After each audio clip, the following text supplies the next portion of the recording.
तो बताओ, अमर के गोपाने न जानो न संग करो न में क्रिया कर पाया, तो अमर कहानी कैसे होगी? सत्संग इतने दद्दा ने जो निकाला है, हमें सबको उस पर समझ के कदम रखना है। दुर्लभ है, शरीर दुर्लभ है और शरीर पाना दुर्लभ है। मिल गया दुर्लभ है। शरीर पाने के लिए क्या किया जाए कि दोबारा शरीर मिल जाए? कहते दुर्लभ है, क्या किया जाए आखिर? संतों ने इशारा किया है कि जितनी प्रीत कुटुंब से इतनी गुर से होए, कहीं कबीर ताज का पला न पकड़े। जितनी प्रीत कुटुंब से इतनी गुर से होए, तो क्या मैंने अपने गुरुजी को एक परिवार का मेंबर समझा? यहां से गांठ खोलेगी। अगर आपने जिनके द्वारा आपको गुरुजी का ज्ञान मिला है और आपने परिवार का मेंबर भी समझ लिया और परिवार के मेंबर के प्रति जिस तरीके से आपको उनसे प्रेम है, इसी तरीके से अगर अपने गुरुजी से भी प्रेम है तो आपको मनुष्य शरीर से कोई रोक नहीं सकता है। दूसरी बात, माता पिता या गुरु के शरीर का आपके ध्यान में आते हैं और किसी कामना बस ध्यान में नहीं है तो मनुष्य शरीर में रहेगा। क्यों? अंत मता सुखता। लेकिन कामना बस अगर इन शरीरों से आपकी वृत्ति लगी हुई है और अंत समय में कामना बस ही उनसे जुड़े हुए हो तो कामना के अधीन चले जाओगे, यहां नहीं मिलोगे। तो मनुष्य शरीर पाने की तो बहुत छोटी सी विधि हो गई कि हम अपने गुरु महाराज से निष्काम भाव से कोई इच्छा लेके, कोई पाने की इच्छा, दुनियादारी पाने की इच्छा से हम उनके शरीर का भी ध्यान न करें। अगर हम माता पिता से बिल्कुल निस्वार्थ भाव से, बिना लालच, बिना लोभ के, बिना किसी अन्य कामनाओं से उनके प्रति मेरी प्रीत है और प्रीत जिससे होती है वही उसे दिखाई देता है। जब अगर निस्वार्थ प्रीत आपकी है और अंत समय में इन्हीं की प्रीत के साथ आप शरीर छोड़ जाओगे तो मनुष्य शरीर मिलेगा। तो मनुष्य शरीर मिलना जब प्रथम सीढ़ी हो जाए, लेकिन दूसरी सीढ़ी जो बताया कि इससे भी दुर्लभ मुमुक्ष, मोक्ष पाने की इच्छा। अगर ये शरीर नहीं दूसरा शरीर भी मिल जाता, प्रमाण है ऐसे जिन्होंने या तो प्रीत की है मनुष्य शरीर से अत्यधिक तो उन्हें मनुष्य शरीर मिल गया, या जाने बहुत ज्यादा द्वेष कर लिया, गड़ा कर ली, लड़ाई लड़ रही, उन्हें भी मिला। कहते कि रावण कंस बना, ऐसे प्रमाण है ना। क्या उन्हें भगवान से लड़ाई लड़ रही? तो इतनी जा पे न जाना, जा रास्ता ठीक नहीं है। जो प्रीत का रास्ता ठीक है, गुरु से प्रीत जितनी करोगे उतने ही मोक्ष के भी करीब जाओगे। मनुष्य शरीर तो तुम्हारे हाथ में ही हो गया। यहां से गांठ खोलेगी। क्या मेरे पास जो अभी भजनों के द्वारा कई तरीके से समझाया गया, क्या आपने अपनी जो आपकी अपनी गठरी थी क्या आपने गुरु जी को दी? नहीं दी। तो जब गुरु जी को तुमने गठरिया नहीं सौंपी, कौन सी? पाप की। ब्रह्मानंद जी के भजन में आता है कि उन्होंने डाल दी, पाप की गठरी डाल दी। जब पाप की गठरी डाल दी तो ब्रह्मानंद जी के संत भजन में कि उन्होंने निकाल लिया।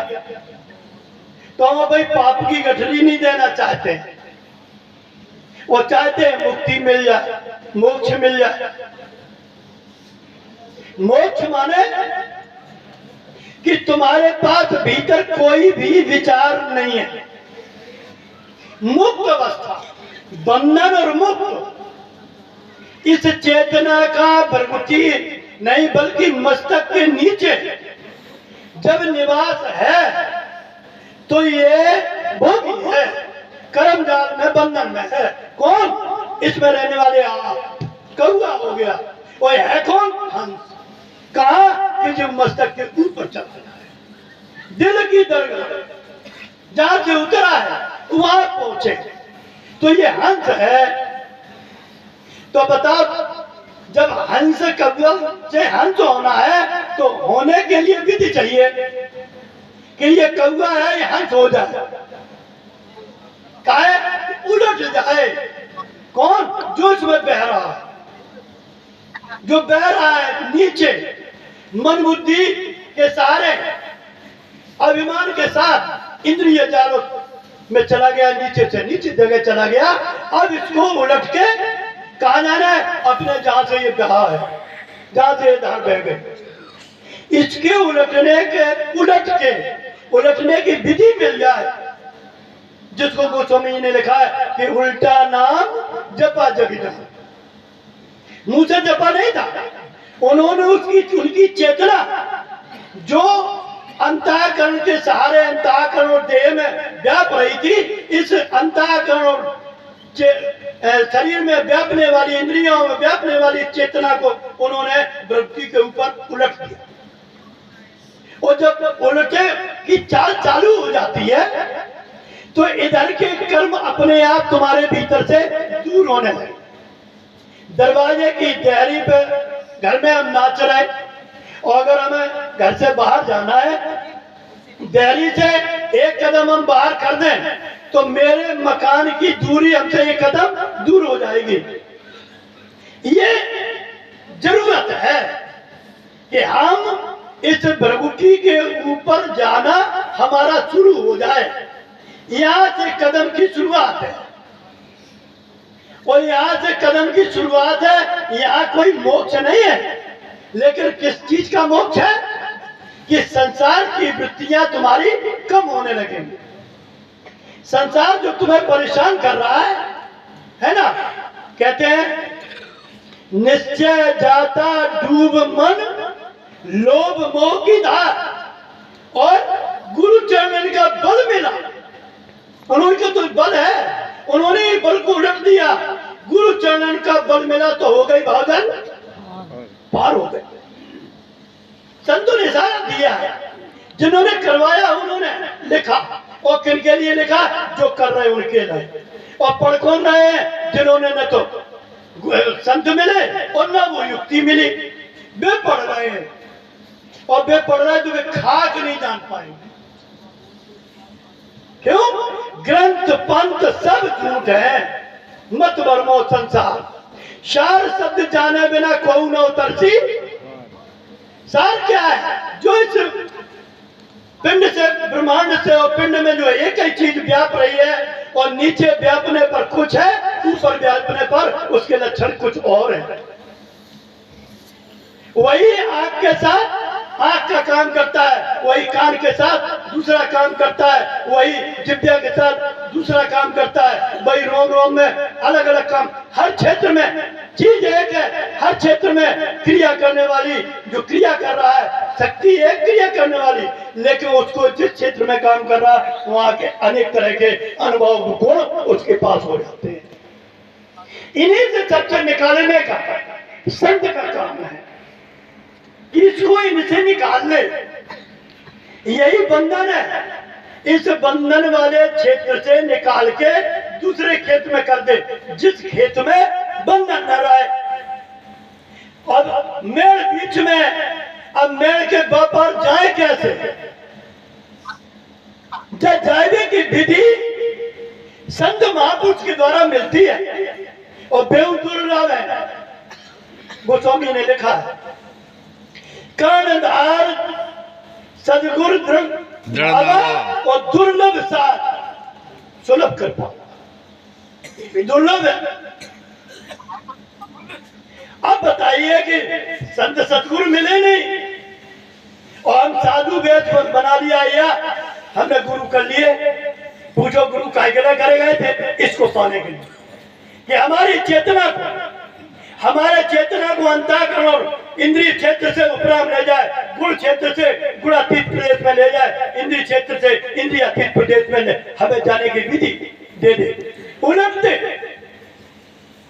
और उलट के हम चिमटन लगे, उलटे बगैर सिमट नहीं सकता है। फैला हुआ उलट के सिमटेगा। हमने पाए पसारे तो पाए हमें अपनी ओर खींचने पड़ेंगे, तभी समझेंगे। सिमिट जल भरे तलावा, जिम सदगुरु सज्जन पे तब आएंगे। सच्चे सदगुरु भी चाहता है और दुर्गुणों के क्षेत्र में रह के सदगुरु की को चाहता है तो मिलेंगे नहीं, कभी नहीं ऐसा। जिस घर में चोर है वह घर में रह के और तुम जो कहो हम चोरन से बच जाए, कभी नहीं बचे। चोरों का घर छोड़ना पड़ेगा, चोरन से लड़ाई नहीं लड़ पाओगे। एक चोर बहुत बड़ा पहलवान, 10-10 हजार हाथियों का बल है उसमें, लेकिन गुरु की कृपा से, गुरु के चरणों के बल से वो उसको सबको हराने में समर्थ होता है। वो काल को भी हराने में समर्थ होता है। कौन? जो गुरु के शरणागत होकर, जिन्होंने अपने गुरु को बाहर और भीतर सर्वों पर समझा। दोनों बात, बाहर भी अपने गुरु को इस दुनिया में जितने भी नाते थे उन सभी नातों में अपने गुरु महाराज को सबसे आगे समझा, और भीतर भी जितनी मेरे भीतर पढ़ी लिखी और हिंदी क्षेत्र के जितने भी अनुभव थे, लिखा पढ़ी, सबसे ऊपर गुरु महाराज का वचन रखा। गुरु समरथ सिर पर खड़ी कहा कमी तो दास।